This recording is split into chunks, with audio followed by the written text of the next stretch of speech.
하늘과 바다가 심상치 않습니다. 곧이어 강한 바람이 제주도를 휘몰아칩니다. 시속 20km 내외. 느림보로 올라오는 태풍은 새벽 거제와 부산 앞바다를 덮칩니다. 2003년 태풍 매비의 모습과 너무나 닮아있는 태풍 마이삭. 그리고 4일 뒤 마이삭을 뒤따라 올라온 태풍 하이선. 건물마다 유리창은 산산조각이 나고 무거운 컨테이너들도 성냥갑처럼 무너졌습니다.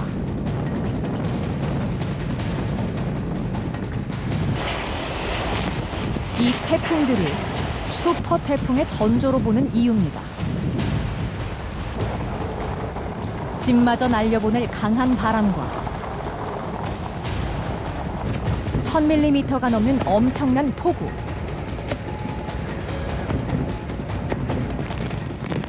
연이은 이 태풍들은 우리에게 무엇을 경고하고 있을까요?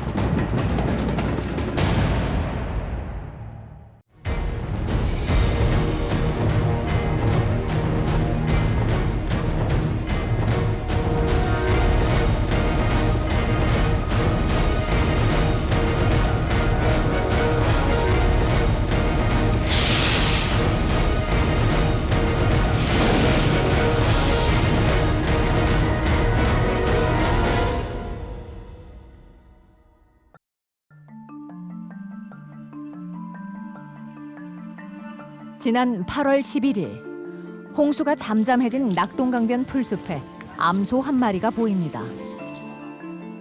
귀에 있는 표식을 추적해 보니 합천의 한 농가에서 기르던 소입니다. 폭우로 나흘 동안 80km를 떠내려온 겁니다.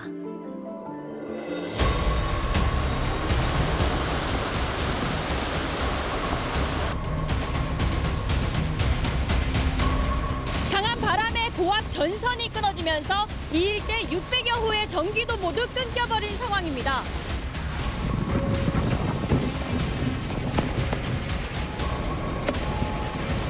강한 비바람이 몰아치면서 이렇게 차량 통행이 불가능할 정도로 이곳 평화로 일대가 물에 잠겼습니다.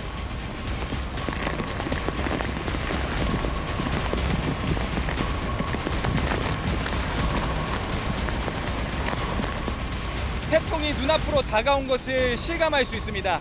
빗줄기는 점점 더 굵어지고 있고 바람은 계속 강해져서 지금 제가 몸을 휘청일 정도인데요. 태풍 마이삭은 1시간 정도 뒤쯤인 새벽 2시쯤 부산에 가장 근접할 것으로 보입니다.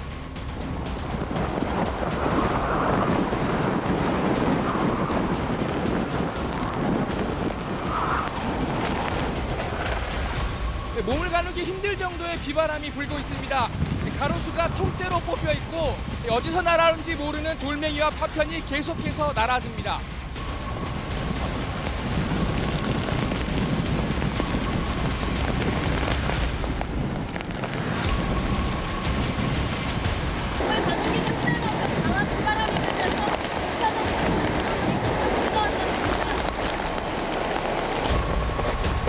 KNN 뉴스 촬영팀도 너무 강한 바람에 촬영을 중단해야 했습니다. 바람은 단순히 강하다는 표현을 넘어서 있었습니다. 태풍이 덮친 현장입니다. 해운대에 밀집한 고층 아파트들입니다. 태풍의 빌딩풍까지 더해져 유리창이 대부분 깨졌고 창틀도 온데간데 없습니다. 초속 40m가 넘는 바람에 컨테이너도 성냥갑처럼 날아갔습니다. 간판과 가로수, 가로등은 바람을 이기지 못하고 휘어지고 찢겨지면서 흉기로 돌변했습니다. 강풍 앞에 어디 하나 안전한 공간이 없는 것입니다. 바람은 비구름을 몰고 오면서 폭우 피해도 잇따릅니다. 도시는 호수가 됐습니다. 순간적인 폭우로 물이 폭포처럼 쏟아지고 하수구는 역류합니다. 저지대와 지하차도, 식당과 상가에도 물이 들어찼고 차들은 도심을 둥둥 떠다니고 행인들은 도로에서 파도를 맞습니다. 물에 잠긴 공원에는 사람 키보다 큰 나무만 간신히 고개를 내밉니다. 농촌 마을은 어떨까요? 배와 사과는 속절없이 떨어져 나뒹굽니다. 나무가 꺾이는데 과일들은 버틸 재간이 없습니다. 벼와 채소 등 작물들은 모두 쓰러졌고 노는 물에 잠겼습니다. 비닐하우스의 철제 구조물들도 날아가거나 찢겨집니다. 어촌마을도 마찬가지입니다. 파도는 방파제를 넘어 마을을 덮쳤고 횟집에는 물이 들어찼습니다. 강풍과 파도가 몰고 온 쓰레기들로 해안가가 온통 쓰레기장이 됐습니다. 어디서부터 손을 봐야 할지 답이 없는 상황입니다. 방풍망과 배수로를 점검했지만 초강력 태풍은 이를 비웃기라도 하는 듯 지나가는 곳 모든 것을 휩쓸고 갔습니다.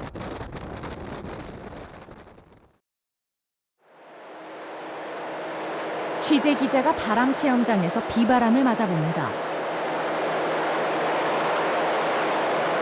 우산을 펴자마자 부서지고 사람도 더 이상 서 있지를 못합니다. 이 체험장의 최대 풍속인 초속 30m의 모습입니다. 하지만 태풍 마이삭은 이미 통영에 도달했을 때 순간 최대 풍속이 초속 46m를 넘었고 하이선은 중심에서 초속 60m를 넘어섰습니다. 사람이 날아갈 수 있는 세기의 바람, 태풍. 당시 해안가와 마을 도시를 덮쳤을 때 태풍 소리입니다.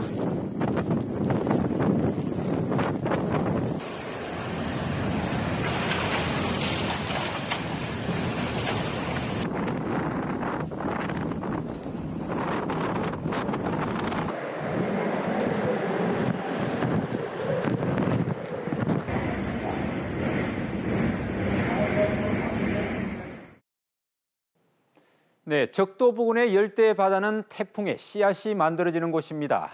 바다 온도가 최소한 26.5도 이상이 그 조건입니다. 네, 여기서 엄청난 양의 수증기가 올라가면서 구름이 형성됩니다. 이 과정에서 태풍의 눈이 만들어집니다. 엄청난 회전력이 갖춰지면 하나의 태풍이 생겨납니다. 핵심은 바로 따뜻한 바다입니다. 네, 따뜻한 바다인 적도에서 엄청난 양의 태풍 씨앗들이 생겨나는 것을 볼 수 있습니다. 이 가운데는 열대성 저기압으로 사라지는 것과 수증기를 공급받으면서 태풍으로 북상하는 것들로 운명이 나뉩니다. 바로 바다 수온이 관건입니다. 태풍 마이삭이 올라오기 전 한반도 부근의 바다 온도는 30도를 가리킵니다. 태풍이 북상하면서 힘을 조금씩 잃어야 정상이지만 태풍 마이삭과 하이선은 그러지 않았습니다. 바로 한반도 주변 바다가 따뜻해지면서 태풍이 더 강해진 것입니다. 네, 나사에서 관측한 지난 2008년부터 2019년까지 10년간의 바다 수온 변화 모습입니다. 네, 계절별로 따뜻한 색깔이 오르락 내리락 하는 것을 볼 수 있습니다. 하지만 한 가지 공통점은 해가 갈수록 여름철 바다가 더 따뜻해지고 있다는 것입니다. 네, 한반도 주변 바다가 유독 심합니다. 네, 바다가 뜨거워지고 있는 것입니다.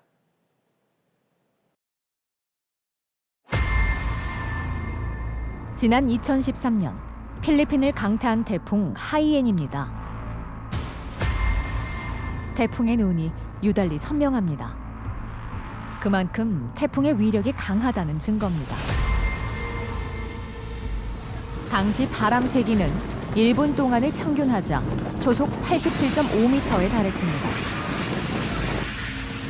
달리는 기차도 날려보낼 정도였습니다. 이 때문에 주민 7천여 명이 목숨을 잃었습니다. 태풍이 자연 현상이 아니라 무서운 파괴자가 된 것입니다. 이 참사로 하이엔이라는 이름은 영구적으로 퇴출됐습니다. 100년 전보다 바다 온도가 1도가량 높아지면서 빚어진 현상입니다. 문제는 한반도입니다. 한반도 주변 해역은 세계 평균보다 더 높이 올랐습니다. 지난 8년간 2도가 높아졌는데 상승 속도도 빨라지고 있습니다.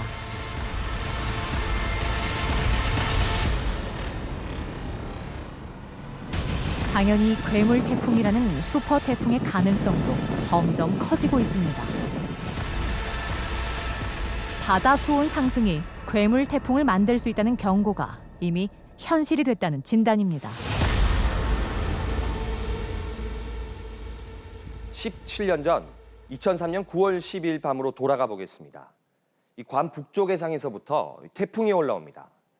우리에겐 악몽이었던 태풍 매미가 최저기압 950헥토파스칼, 최대 풍속 초속 60m의 바람을 몰고 한반도로 돌진합니다. 역대 한반도 상륙 태풍 가운데 가장 강한 바람입니다. 이렇게 수많은 기상 기록을 갈아치운 결과는 참혹했습니다.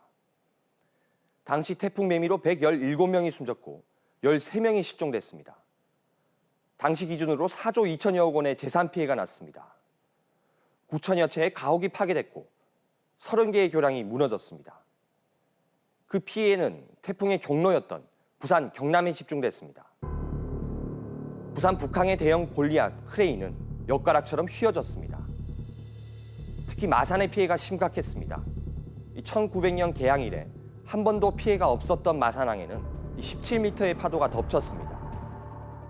순식간에 들어찬 물에 18명이 숨졌습니다. 엄청난 피해를 낳은 매미는 공식적으로 태풍의 이름에서 완전히 퇴출됐습니다. 그렇다면 왜 이렇게 강했을까요? 이유는 바닷물의 온도에 있었습니다.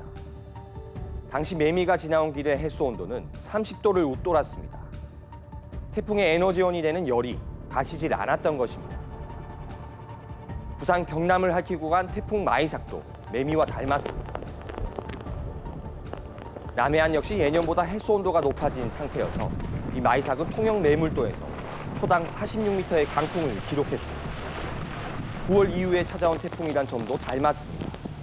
바닷물이 점점 따뜻해지면서 가을 태풍이 더 강력한 것입니다. 2016년 태풍 차발을 봐도 알 수 있습니다. 차발은 더 늦은 10월에 한반도를 강타했는데도 이 10m 이상의 파도로 도심을 물바다로 만들었습니다. 제2, 제3의 매미는 이제 우연이 아니라 현실이 되고 있습니다.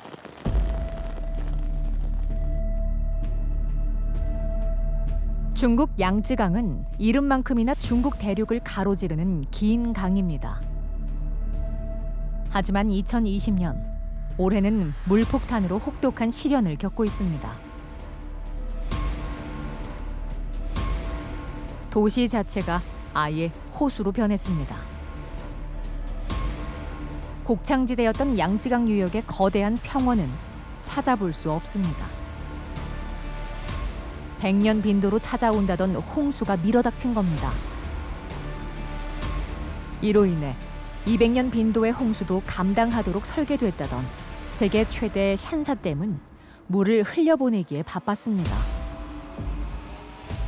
댐 붕괴 위기설까지 끊임없이 제기되기도 했습니다.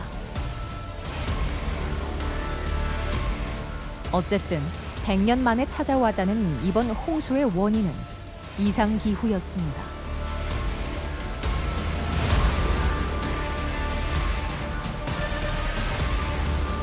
(40도가) 넘는 폭염에 온 유럽이 열병을 앓고 있습니다. 미국 데스밸리에서는 54.4도를 기록하면서 지구상 최고 기온이 나와 논란이 되고 있습니다. 호주와 시베리아는 엄청난 면적의 산림들이 불에 탔습니다. 예측하기 힘든 기상이변들이 속출하고 있는 겁니다. 이런 시기라면 앞으로 우리가 사는 지구는 또 어떻게 될까요?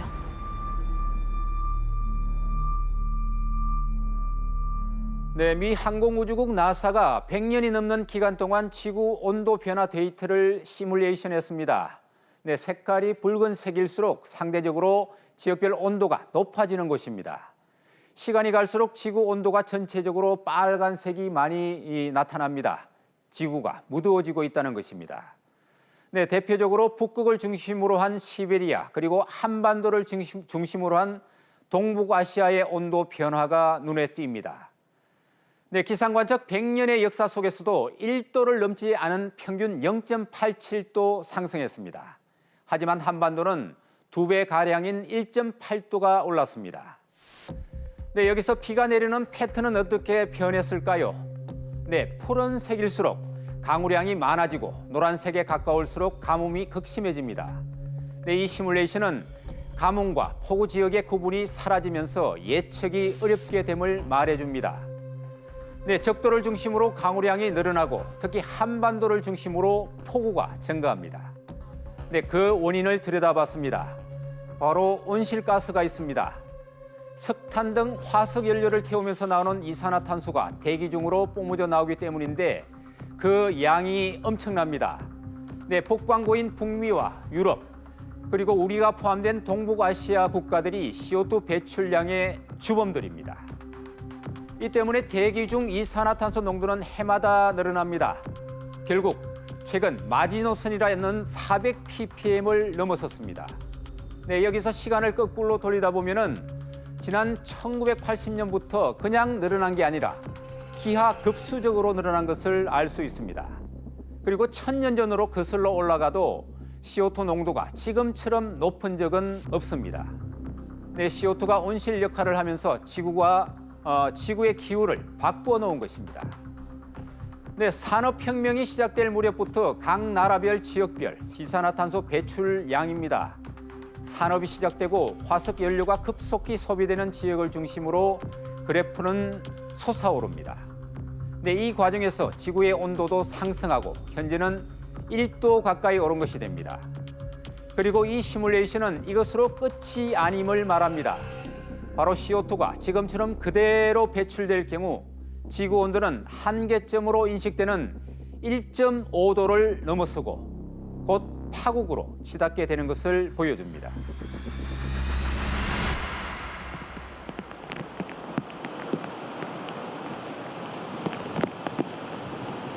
그 파국으로 치닫는 대표적인 현상이 바로 바다 수온이 올라가고 그로 인해 해수면이 상승하는 겁니다.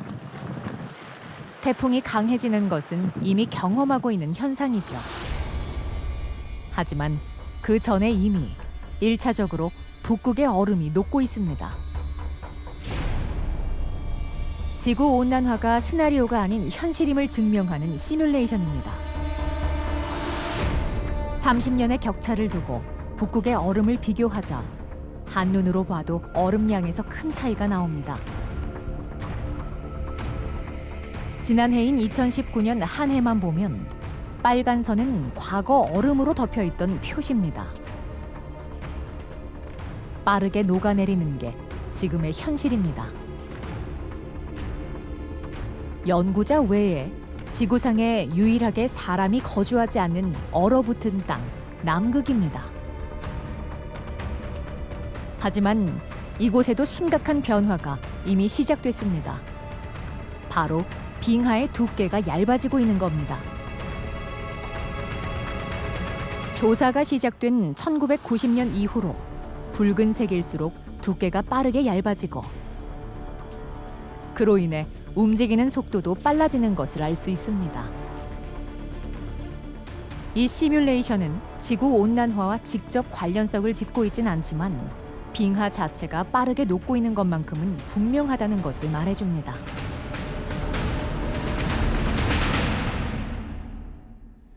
올해 장마에 대한 기억 뚜렷이 남아있을 겁니다. 장마 일수가 엄청나게 길어진 것과 폭우가 도시와 들녘과 강을 삼켰다는 것, 그리고 이런 현상들을 처음 겪어봤다는 어르신들의 경험들이 쏟아집니다. 70년도 살았는데 요번에 그만 한 방에 그만 싹 가버린 거라. 참나 어디 가도 펑펑 울어버리시면 좋겠어. 어제 물이 팍 들어왔거든. 이것이 들어왔어. 물이. 요것도 다 바람이. 이리 하기는 우리 평상에 처음이라. 나 80이 다 들어. 이제 내가 장사를 한 20년 여기서 했는데 여기서 막 그 물이 이리 많이 드는 건 처음이에요. 40년을 넘게 이걸 해가지고 우리 자식들을 공부를 다 시켰어요. 공부 다 지금 막내를 데리고 있습니다. 그런데 이번에 이렇게 돼보는 게 처음 먹고 있어요. 밥이. 뭐 한 이틀 동안 밥도 안 먹었고 다 떠내려가고 없고 지금은 어떻게 해야 될지도 모르겠고 잘 모르겠습니다. 이제 뭐 어디로 가야 될지. 기상 관측 이래 가장 긴 장마. 이 장마 전체 기간 강우량을 시뮬레이션 해봤습니다. 글자가 커진 부분이 장마 전선으로 폭우가 쏟아지고 있다는 것인데 전국적으로 오르락 내리락 합니다. 네, 장마는 50일이 넘었지만 비는 짧은 순간 물폭탄이 됐습니다. 부산은 단 몇 시간 내린 비로 수중 도시로 변합니다. 그리고 보름여 뒤 경남도 곳곳이 바다가 됐습니다. 네, 1시간 만에 81.6mm가 내리고 한나절 만에 400mm가 넘게 내린 것입니다. 네, 기상청 예보 자체가 근본적으로 빗나갔습니다. 네, 그렇다면 앞으로는 어떻게 될까요? 네, 지금과 같은 상황이 그대로 진행될 때 10년 뒤 상황을 예측한 시뮬레이션입니다. 바다와 수영강을 매립해 만든 마린시티와 센텀시티입니다. 네, 수영강에서 범람한 물이 나루 공원을 넘고 서서히 센텀시티를 덮칩니다. 네, 고층 아파트 하단부가 물에 잠기고 곧이어 수영강 주변이 수중도시가 됩니다. 네, 10년 뒤라고 하지만 이미 우리는 현실에서 경험한 모습입니다. 네, 한반도 전체적으로 해안가 주변의 침수가 심각한 수준인 것입니다. 네, 지구 온난화로 인한 피해가 먼 이야기가 아니라 이미 현실로 닥쳐온 것입니다.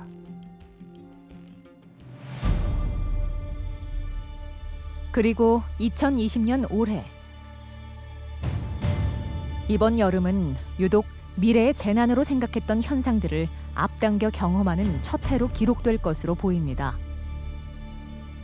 사람과 차들이 다니는 멀쩡한 도심 골목길입니다. 하지만 비가 내리붙기 시작하더니 급류가 시작됩니다. 차가 배처럼 둥실 떠내려갑니다. 사람들은 공포에 사로잡힙니다. 할 수 있는 것이 아무것도 없습니다. 골목길이 계곡으로 돌변하는데 불과 30분이 걸렸습니다.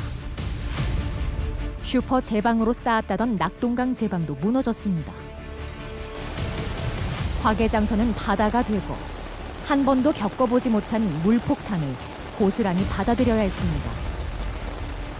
태풍에 대한 대우도 달라졌습니다.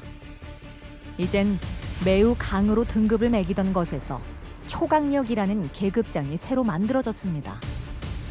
태풍 마이삭도, 하이선도 초강력의 등급을 받았습니다. 제주에서만 태풍으로 1000mm가 넘는 전무후무한 물폭탄을 안겼습니다. 우연처럼 가끔 찾아왔던 슈퍼 태풍이 이제 일상처럼 한반도를 위협하고 있습니다.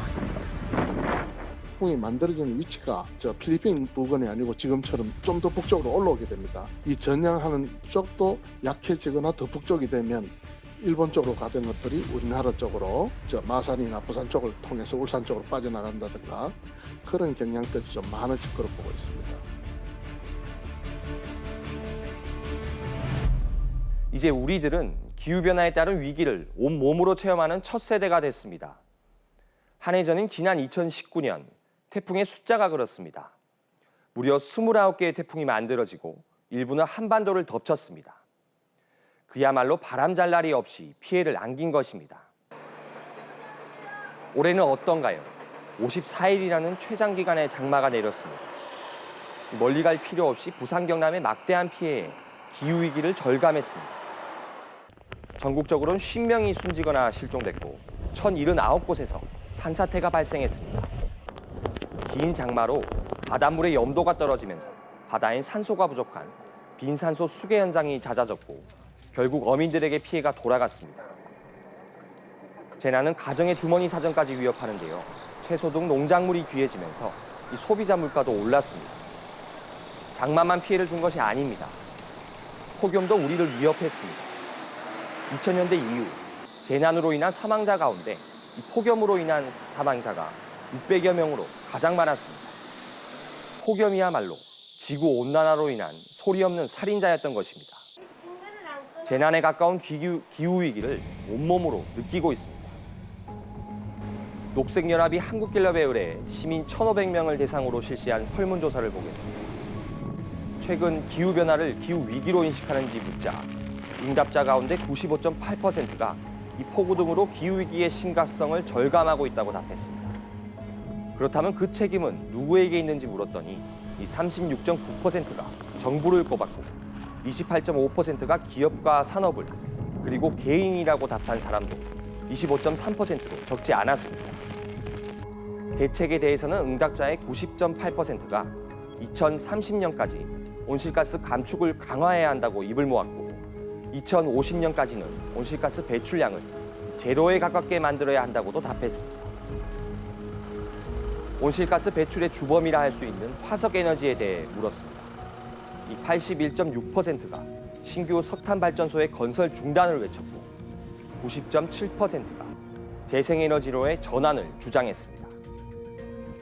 자연재난을 몸으로 느끼면서 이제 빠른 대책을 요구하는 것으로 인식이 바뀌고 있음을 말해줍니다.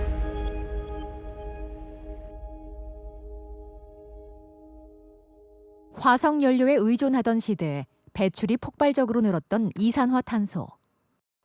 배출량을 줄이고 또 멈춰야 하지만 상황은 더 심각합니다. 이럴 경우 사람들에게 지구는 하나가 아니라 3.3개가 필요합니다. 우리나라는 어떨까요? 이미 세계 7위인데 1인당은 세계 4위입니다. 사실상 기후에 대해서만큼은 악당 국가라는 별명까지 얻었습니다. 지난 물난리에 죽은 줄만 알았던 소를 되찾은 노부부. 한 번도 홍수 피해를 입지 않았던 축사가 물에 잠겼던 것을 생각하면 지금도 아찔합니다. 그러면서도 돌아와준 고마운 소를 보면서 희망을 이야기합니다. 지도 뭐 미지려가고 살았지 뭐 밀장한 것도 뭐 죽었지 이것은 뭐 참고시 그래도 됩니까? 차원에 어디 가고 소가 전이강에 눈물이 흘립니다. 죽을 때까지 피하고 뭐 다음에 묻어줘야지. 하지만 이번엔 거대한 태풍이 올라옵니다. 태풍 바비에 이은 태풍 마이삭. 그리고 마이삭이 소멸되기도 전에 만들어진 태풍 하이선. 공통점은 너무 강해졌다는 것과 북상하면서 에너지를 더 먹고 더 커졌다는 것입니다. 기상현상의 하나였던 태풍이 이미 괴물이 되고 있음을 우리는 이제 온몸으로 경험하고 있습니다. 앞으로 어떤 태풍이 올지, 그보다 어떤 기상이변이 우리를 덮칠지, 과학의 시대, 예측은 오히려 더 힘들어지면서 다시 하늘을 쳐다보며 안녕을 빌어야 하는 시대가 되고 있습니다.